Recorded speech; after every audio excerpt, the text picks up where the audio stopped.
సింగనమల నియోజకవర్గం గార్లదిన్న మండల ఎంఆర్ఓ పైన చర్యలకు ఉపక్రమించారా అంటే అవును అనిపిస్తోంది. మనకి ఇక్కడ ఈ విజువల్ చూస్తున్నాం. ఈ వీడియోలో ఆర్డీఓ గారు ఎంక్వైరీకి వెళ్ళారు. మొన్న AP39 టీవీ ఒక న్యూస్ ప్రసారం చేసింది. ఆ ఎంఆర్ఓ ₹1,00,000 లంచం అడిగారా అని. అది ఎంత మాత్రం నిజము ఏంటి అనేది ఎంక్వైరీ చేస్తారా లేదా అనుకున్నాం. కానీ పై అధికారులు కావచ్చు, కలెక్టర్ గారు కావచ్చు, ఆర్డీఓ గారు కావచ్చు బాగా స్పందించారని చెప్పాలి. ఈ స్పందించి ఈరోజు ఇక్కడ చూస్తున్నాం ఆర్డీఓ గారు ఆ గ్రౌండ్ లెవెల్లోకి ఏదైతే పొలం గురించి ₹1,00,000 ఎంఆర్ఓ గారు అడిగారు అని వాళ్ళు ఆరోపిస్తున్నారో అవి ఎంత మాత్రం నిజము ఏంటి, ఇది కరెక్టా కాదా అన్న విషయానికి ఈరోజు ఎంక్వైరీకి పోయారు. ఆర్డీఓ గారిని మనం చిత్రంలో చూస్తున్నాం. ఇక్కడ కూడా వాళ్ళు రిటర్న్ రాతపూర్వకంగా ఆర్డీఓ గారు ముందరే ఆర్డీఓ గారు కూడా ఒక వినతి పత్రం అయితే ఇచ్చారు. ఇక్కడ చూస్తున్నాం statement of Srimati V Nallamma, wife of Ramanji, aged 45 years, తర్వాత Sri Nallappa son of late Vepamanu Chinna Nallappa late, residence Kanampalli village, Garladinna mandal, before of the revenue divisional officer Anantapuram, date 25/4/2025. మేము గార్లదిన్న మండలం కనంపల్లి గ్రామ కాపురస్థలము, ఎస్సీ మాదిగ కులముకు చెందిన వారము. మా గ్రామంలోని కనంపల్లి గ్రామము పొలము సర్వే నెంబర్ 250, విస్తీర్ణం 14.57 పైకి సుమారు 1.21 సెంట్లు భూమి, అంటే 1 ఎకరా 21 సెంట్ల భూమి మా నాన్నగారు అయిన వేపమాను చిన్న నల్లప్ప గారి భాగానికి వస్తుంది. ఆయనకు రాయడం వచ్చు, అంటే థంబ్ ఇంప్రెషన్ కాకుండా ఆయనకు రాయడం వచ్చు అంట. అయితే ఆయనకు మేము 6 మంది సంతానం గలము. మాకు ఎవరికీ తెలియకుండా మేము మేజర్లం అయినప్పటికీ మా నాన్నగారితో ముచ్చుకోట శివారెడ్డి, ఆయన భార్య పేరున డాక్యుమెంట్ నెంబర్ 191/2005 తేదీ వచ్చి 14/7/2005 తేదీన మోసం చేసి బొటనివేలి ముద్ర వేయించుకొని రిజిస్టర్ చేయించుకున్నారు. దీనిపై తగు చర్యలు తీసుకొని మాకు న్యాయం చేయమని పలుమార్లు తహసీల్దార్లు గార్లదిన్న గారికి విజ్ఞప్తి చేసినాము. వారు ₹1,00,000 ఇచ్చిన ఎడల మీ భూమిని మీకు వచ్చేటట్లు చేస్తాను అని మార్చి నెల కార్యాలయంలో కలిసినప్పుడు చెప్పి ఉన్నారు. కావున విచారణ చేసి తహసీల్దారిపై తగు చర్యలు తీసుకొని మా భూమి మాకు ఇప్పించే ఏర్పాటు చేయవలనని కోరుచున్నాము. చదువుగా విన్నాము, చదువుకున్నాము, సరిగా ఉన్నది. సన్నల్లప్ప చిన్న నల్లమ్మ వీళ్ళిద్దరూ తమ్ముడు అక్క ఇద్దరు సంతకాలు పెట్టారు. ఇది ఈరోజు రిటర్న్ పూర్వకంగా ఆర్డీఓ గారికి ఇచ్చిన ఇది లెటరు. ఇక్కడ ఫోటోల్లో చూస్తున్నాం ఆర్డీఓ గారు, సంబంధిత అధికారులు వీళ్ళందరూ ఉన్నారు. ఇక్కడ ఎవరైతే ఆరోపణలు చేశారో వాళ్ళు కూడా ఉన్నారు ఈ ఫోటోలో. ఇది పరిస్థితి. ఏది ఏమైనప్పటికీ కూడా అధికారులు ఇంత తొందరగా స్పందించి విచారణ చేపట్టినందుకు చాలా సంతోషిస్తున్నాం. ఇలాంటిది ఏదైనా ఎక్కడైనా జరిగినప్పుడు అది నిజమా కాదా అని ఎంక్వైరీ చేయడం వెనుక నిజంగా చాలామంది అధికారులు కూడా చాలామంది ఆరోపణలు ఎదుర్కొంటున్నారు. వారందరికీ కూడా కొంచెం భయం అనేది ఉంటుంది. మీడియాలో ఇలాంటి వార్తలు ఎప్పుడన్నా వచ్చినప్పుడు తగు చర్యలు తీసుకుంటే కనీసం ఎంక్వైరీకి వేస్తారన్న ఒక భయం ఉంటే కూడా ఇలాంటివి జరగకుండా ఉంటాయని చెప్పొచ్చు. ఏదేమైనా ఇదే న్యూస్ మనం పెట్టినప్పుడు ఎంఆర్ఓ గారు నాకు కాల్ చేశారు. ఫస్ట్ జరిగింది ఏంటంటే ఈ న్యూస్ పెట్టిన తర్వాత కొంతమంది కుల సంఘాల వాళ్ళు నాకు ఫోన్ చేశారు. ఒకరు MRPS అంటారు, ఒకరు జైభీం పార్టీ అంటారు, ఇంకో పార్టీ అంటారు. ఇవి చెప్పి మీరు ఎలా న్యూస్ పెడతారండి అని నన్ను అడిగారు. మేము కూడా డిబేట్కి వస్తామంటే రండి, తప్పేముంది, ఇంకా చాలామంది ఎవిడెన్స్తో వస్తామంటున్నారు అని నిన్న కూడా కాల్ చేశారు. నేను సన్స్ట్రోక్తో నిన్న ఇంట్లో రెస్ట్లో ఉన్నానండి, టుమారో రండి అని చెప్పిన. అంతలోపల ఆర్డీఓ గారు ఎంక్వైరీకి పోయారు. ఒక మంచి పరిణామం అని చెప్పాలి.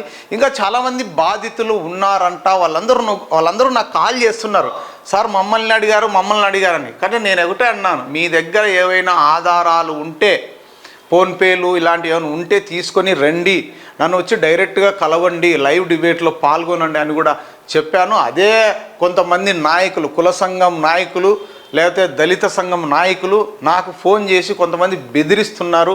ఇది చాలా తప్పని నేను తెలియజేస్తున్నా. ఇక్కడ కూడా ఈ పొలము సంబంధించిన వ్యక్తి కూడా దళితుడే కదా. ఎంఆర్ఓ గారు ఒకవేళ మీ సామాజిక వర్గం అని చెప్పి మీరు వెనకేసుకురావడం మంచిదే, నేను కాదనట్లేదు. కానీ నేను కాదు కదా ఆరోపించింది. ఇక్కడ సాక్షాత్తు ఎవరైతే ఉన్నారో వాళ్ళు కూడా ఒక దళితులే కదా. మరి వాళ్ళకు ఎందుకు సపోర్ట్ చేయరు మీరు? వాళ్ళ వెనుక ఎందుకు నడవరు మీరు? అంటే వీళ్ళు పేదలనా? వీళ్ళు రెక్కాడితే డొక్కాడని మనుషులనా? వీళ్ళకి ఏది రికమెండేషన్ లేదనా? ఎందుకు మరి వీళ్ళకి సపోర్ట్గా చేయరు మీరు? ఎందుకు వీళ్ళకి సపోర్ట్గా పోలేదు అని నేను అడుగుతున్నా. నిజంగా వాళ్ళది న్యాయం ఉంటే న్యాయం అని చెప్పండి, అన్యాయం అయితే అన్యాయం అని చెప్పండి. అది దళితులా లేకపోతే ఇంకో సామాజిక వర్గమా, న్యాయం ఎటువైపు ఉంటే అటువైపు నిలబడండి. అంతేగాని ఎంఆర్ఓ గారి పైన న్యూస్ వస్తూనే అంతే స్పందించి మేము ఫలానా సంఘం, మేము ఫలానా పార్టీ, జైభీం పార్టీ, ఆ పార్టీ, ఇది ఏంటయ్యా ఇది? అసలు మీడియానే బెదిరించే స్థాయికి మీరు వెళ్ళారంటే ఏమనుకోవాలి? ఇలాంటి బెదిరింపులు చేస్తే, ఎందుకంటే నేను ఇప్పటివరకు మంచిగానే మాట్లాడాను. ఎవ్వరు ఫోన్ చేసినా నేను ఎవ్వరికి భయపడే అవసరం లేదు. ఎవ్వరు ఫోన్ చేసినా నేను కాల్ లిఫ్ట్ చేస్తా. మొన్న కూడా ఎంఆర్ఓ గారు డైరెక్ట్ ఫోన్ చేశారు. నాకు తెలియదు ఎవరు మేడం అన్న, నేను సో గార్లదేని ఎంఆర్ఓ అన్నారు. చెప్పండి మేడం అన్న, ఎందుకు న్యూస్ పెట్టినావు ఈ విధంగా అన్నారు. అవును మేడం వాళ్ళు వచ్చి చెప్పారు. అంటే మీరు ఎంక్వైరీ చేయాలి కదా అన్నారు. ఎంక్వైరీ చేయాలి కదా అంటే నేను ఫోన్ చేశాను అంతకుముందు ఒకసారి 2 సార్లు. వాళ్ళు లిఫ్ట్ చెయ్యరు. వాళ్ళ అవసరానికి అయితే లిఫ్ట్ చేస్తారు. చాలా సందర్భాల్లో మీకు కావాలంటే లైవ్లో కూడా చూపిస్తాను నేను. అధికారులకు ఎవరికైనా ఫోన్ చేస్తే వాళ్ళు ఎటువంటి పరిస్థితుల్లో స్పందించే అవకాశం ఉండదు, స్పందించరు కూడా. ఇంకా కొత్త నెంబర్లు అయితే అస్సలే ఎత్తరు, అది వేరే విషయము. నేను ఒక స్థాయి అధికారి, నేనంటే ఏమనుకున్నా అది ఇదే మేడం అన్న. కరెక్టే మేడం, మీరు మండల మెజిస్ట్రేట్, ఒక మండల స్థాయి అధికారి, మిమ్మల్ని మేము గౌరవిస్తున్నాం. ఎంఆర్ఓగా మాకు గౌరవం ఉంది. కానీ ఇక్కడ దీని కులాలు మతాల మధ్య మీరు ఒక public servant, you are the public servant madam. ప్రజలు కట్టే పన్నులతోనే మీరు జీతాలు తీసుకుంటున్నారు. మీరేం స్పెషల్గా, మీరు కూడా ఒక వ్యక్తి, మంచిగా చదువుకున్నారు, మంచి పొజిషన్లో ఉన్నారు. అందుకే కదా మీకు సెల్యూట్ చేస్తున్నాం. మీ ఆఫీస్కి వస్తే నమస్తే మేడం అంటాం. లేకపోతే మీరు ఆ స్థాయిలో ఉన్నారు, కష్టపడి చదువుకున్నారు, అంతే కష్టపడి ప్రజలకు సేవ చేయాలి కదా. మరి ఇలాంటి బడుగు బలహీన వర్గాలు, పేదలు, దళితులు వచ్చినప్పుడు వాళ్ళకి రెస్పెక్ట్ ఇచ్చి వాళ్ళ పని ఏదో చేసి పెట్టాలి కదా మేడం. మరి నేను అంటున్నది కాదు కదా, వీళ్ళే ఆరోపిస్తున్నారు 1,00,000 రూపాయలు అడిగారని. వీళ్ళొకరే కాదు, వీళ్ళొకరే చెప్తే నేను కూడా ఇంత ధైర్యంగా పెట్టేవాడిని కాదు. నేను చాలా ఉన్నాయి ఇంకా. అవన్నీ ఎందుకంటే వ్యక్తిగతంగా బాగుండదని నేను కొన్ని చెప్పలేకపోతున్నా.